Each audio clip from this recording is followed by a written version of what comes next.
दोस्तों, अगर आप और अच्छी नींद चाहते हैं तो हमारी प्यारी सी ऐप नींद को इंस्टॉल करें।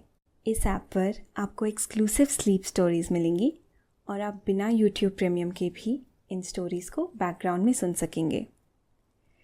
इंस्टॉल करने के लिए आप हमारी वेबसाइट neend.app पर ज़रूर आइए और अच्छी कहानियाँ, स्लीप म्यूज़िक, कुछ टिप्स सुनने के लिए इस चैनल को सब्सक्राइब कीजिए। नमस्ते, स्वागत है आपका आज की नई स्लीप स्टोरी में, जहां हम चलेंगे रेगिस्तान की सुंदर दुनिया में। आज मैं परीक्षित अपने साथ आपको सैर कराऊंगा हमारे अपने प्यारे भारत के विशाल और प्रिय थार रेगिस्तान की, जहां हम ऊंटों की सवारी करेंगे, वहां पर टेंट लगाएंगे। उसके साथ रात में वहाँ के नज़ारों को भी अपनी छोटी प्यारी आंखों में बसा लेंगे। तो क्या ख्याल है, चलेंगे आप मेरे साथ? सबसे पहले अपने रूम की सारी लाइट्स ऑफ कर दीजिए और आराम से अपने बिस्तर पर लेट जाइए। अपने शरीर को ढीला छोड़ दीजिए, रिलैक्स कीजिए और अपने हाथों को सीधा कर अपने साइड में रख दीजिए। अब अपनी आंखें बंद कीजिए और अपना सारा ध्यान अपनी सांस पर केंद्रित कीजिए। आराम से सांस अंदर लें और धीरे धीरे बाहर छोड़ें। अपनी सारी सोच, अपने सारे विचार, बातें थोड़ी देर के लिए भूल जाइए। फिर से सांस अंदर लीजिए और धीरे धीरे जाने दीजिए। फिर से सांस अंदर लें और फिर से आराम से जाने दें। तो कल्पना कीजिए आप थार रेगिस्तान में हैं और वहाँ के नज़ारों को देखकर आपको बहुत अच्छा लग रहा है। वहाँ की हवा में एक अजीब सी खुशबू है जो वहाँ के रेत के टीलों से होते हुए आपके पास आ रही है।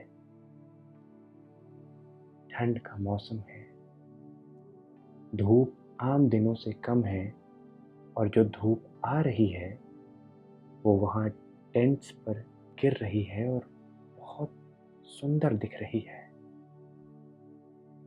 वहाँ की रेती इतनी मुलायम है कि उसको हाथ में रखने में अलग ही मज़ा है। आनंद आ रहा है। मन तो करता है कि इसी मुलायम रेत पर सो जाएं, मगर हमें तो पहले सवारी करनी है। तो उसके लिए आप वहाँ के एक नामी दुकानदार के पास जाते हैं जो ऊंट की सवारी करवाते हैं। वहाँ पर आप एक बुजुर्ग दुकानदार को देखते हैं जो आपको देख बिल्कुल उत्साह के साथ आपको नमस्ते करते हैं। आप भी झुककर उनसे नमस्ते करते हैं। उन्होंने एक सुंदर सी राजस्थानी पगड़ी पहनी है और बिल्कुल साफ और सफ़ेद कपड़े पहने हैं। इतने सफ़ेद कि सफ़ेद शब्द भी इनके सामने फीके पड़ जाएं। चेहरे पर सफ़ेद रजवाड़ी मूछें हैं और उनके कुर्ते पर सुंदर कारीगरी की गई है।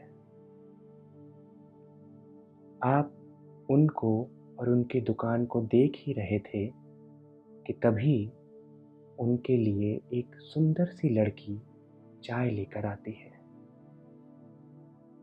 आपको देखते ही वो अपना घूंघट लगा लेती है और उन्हें चाय देकर शर्मा कर फिर वहाँ से अंदर चली जाती है।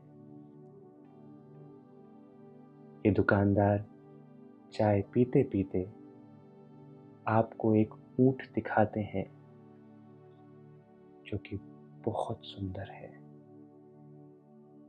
उसकी प्यारी सी बड़ी आंखें हैं और उसकी पीठ पर एक सुंदर सी चादर डली हुई है जो उसे बिल्कुल ही अनोखा बनाती है। आपको ये ऊंट बहुत पसंद आता है और आप उसे चुन लेते हैं।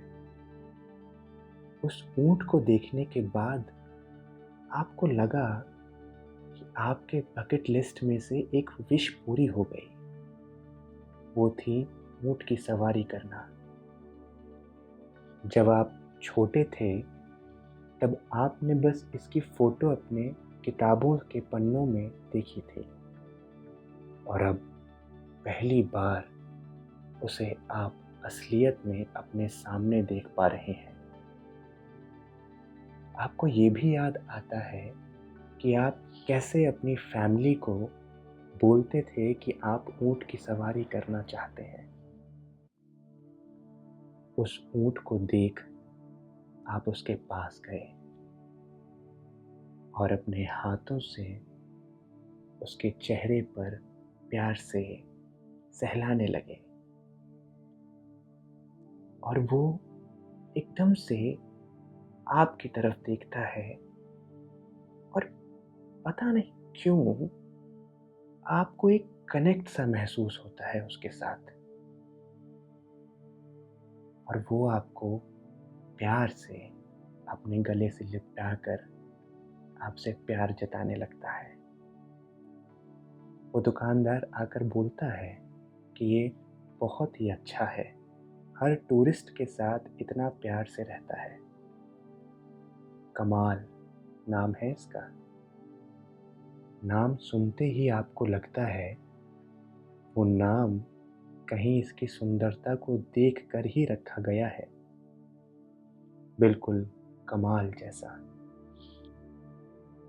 लोगों की मदद से उस ऊंट पर आप चढ़ जाते हैं और वो चलना शुरू करता है। आपके साथ एक ऊंट चलाने वाला लड़का भी जाता है। आपको ऐसा लगता है कि आप एक राजा हैं जिसकी एक शाही सवारी जा रही है। दूर दूर तक सिर्फ कोमल रेत है और ऊपर नीला आकाश।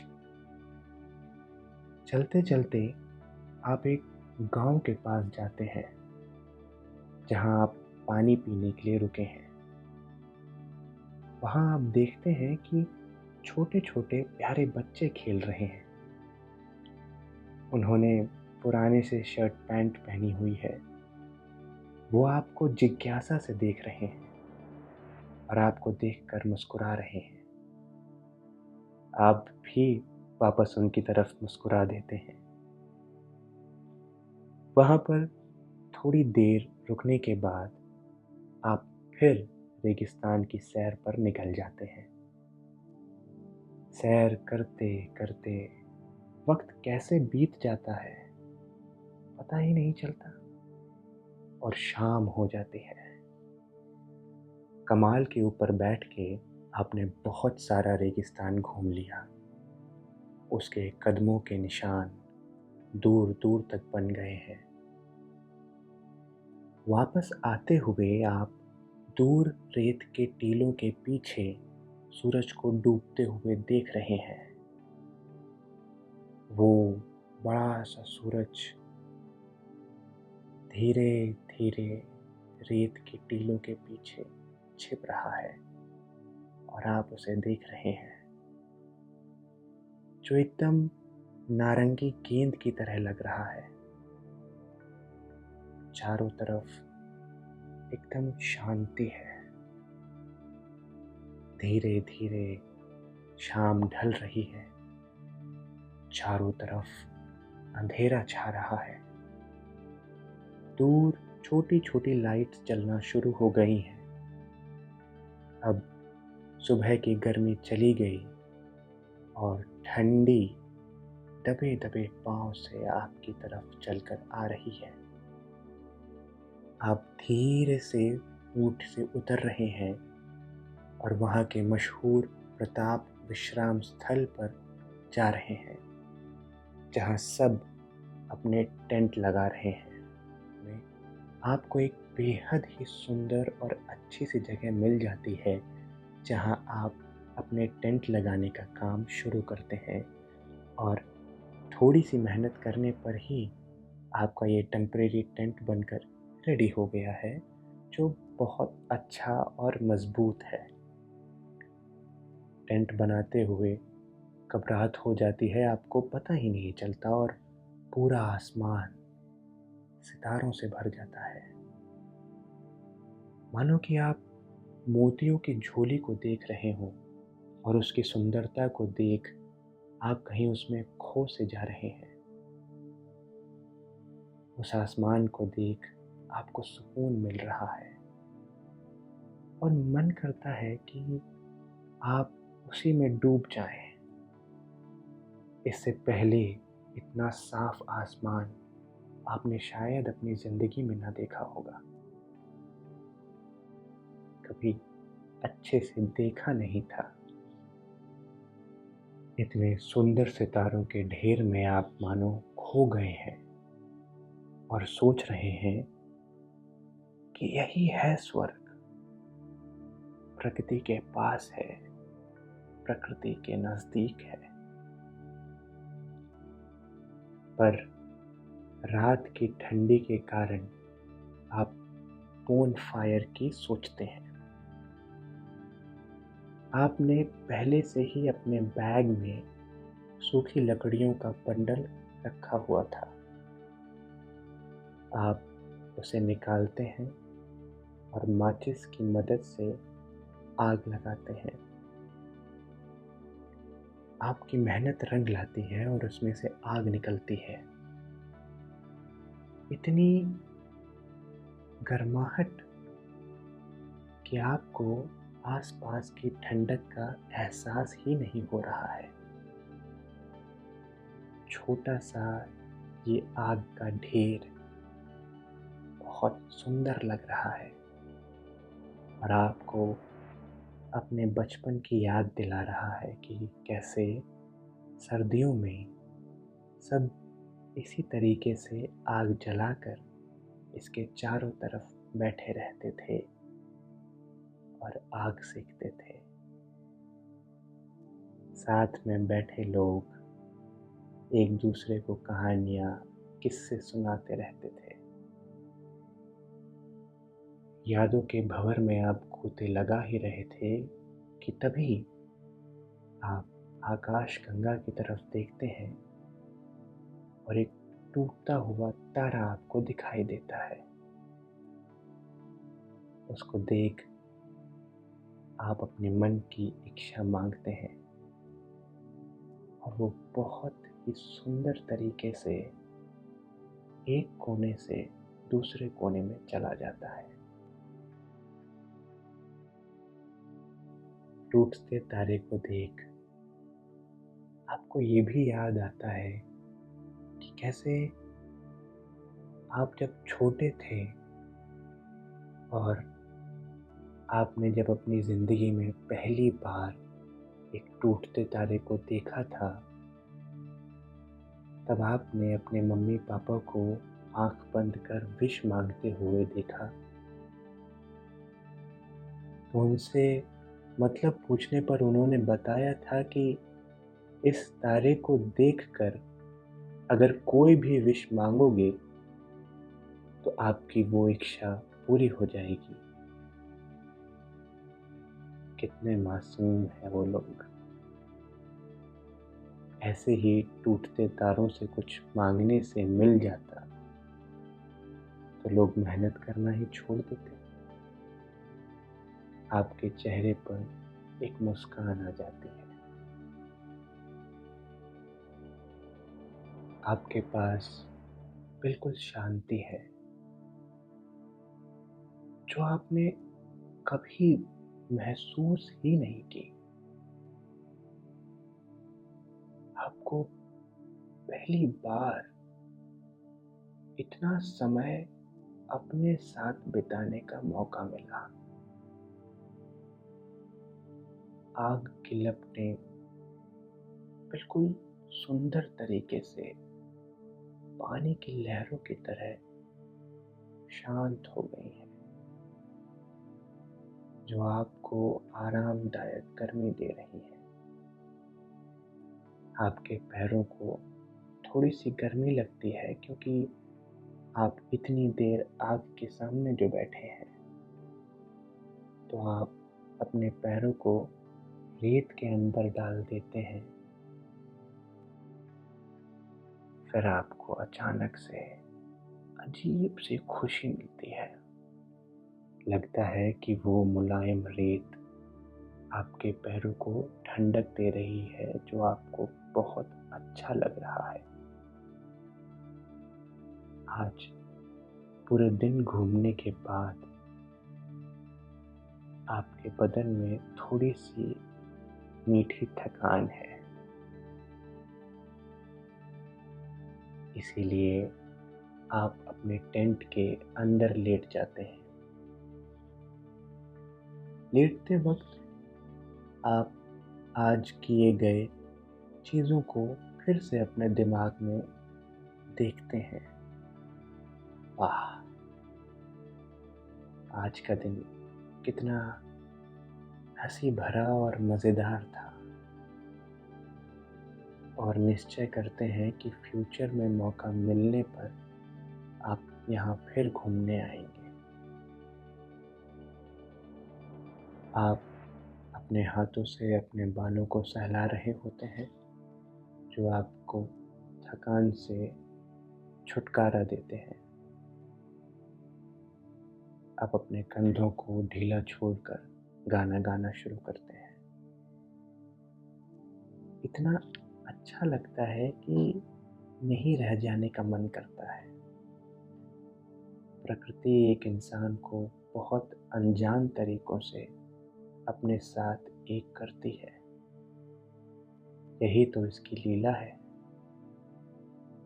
फिर आपकी आंखें भारी होने लगी और बाहों और पैरों ने अंगड़ाई ली, और फिर पलक झपकते ही मीठी सी नींद में आप डूब गए,